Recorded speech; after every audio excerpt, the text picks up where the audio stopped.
تاریخ کے ایک عدم طالب علم کی حیثیت سے میرا مشاہدہ یہ ہے کہ تاریخ کسی جامد چیز کا نام نہیں ہے، بلکہ یہ ایک بہتی دھارا ہے جو رواں دواں ہے۔ تاریخ اپنے آپ کو دہراتی ہے۔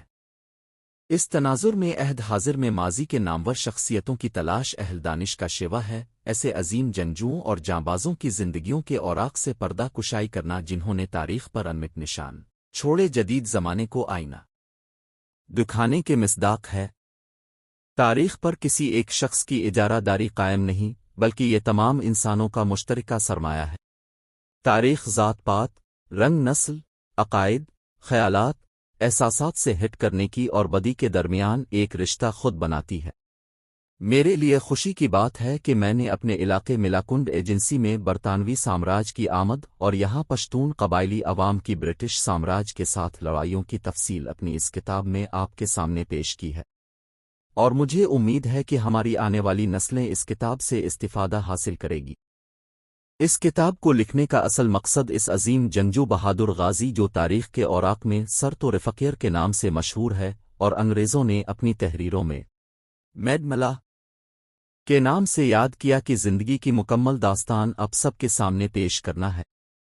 تاریخ نویسی میں سب سے بڑا انداز تاریخ کے صحیح ماخذ کی کھوج لگانا ہے، کیونکہ ہر مورخ کی اپنی سوچ ہوتی ہے۔ تاریخ کی اہمیت روز اول سے کنفیوشس کے مطابق study the past if you would define the future.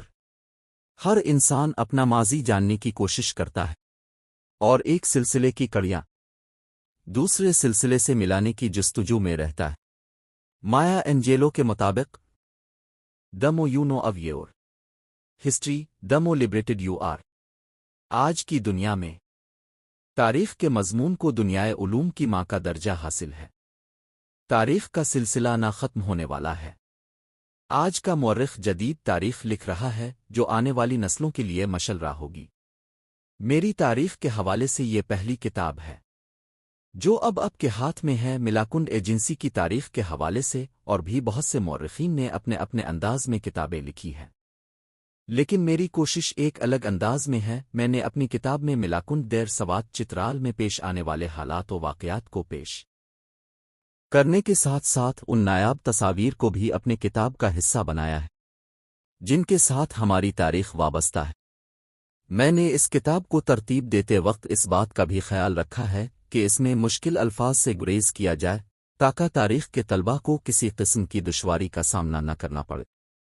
آخر میں یہ بتانا ضروری سمجھتا ہوں کہ اگر میری اس کوشش میں کوئی کسر رہ گئی ہوں تو مجھے مطلع فرمائے، اگر کہیں غلطی ہوں تو نشاندہی ضرور کریں تاکہ میری اصلاح ہو۔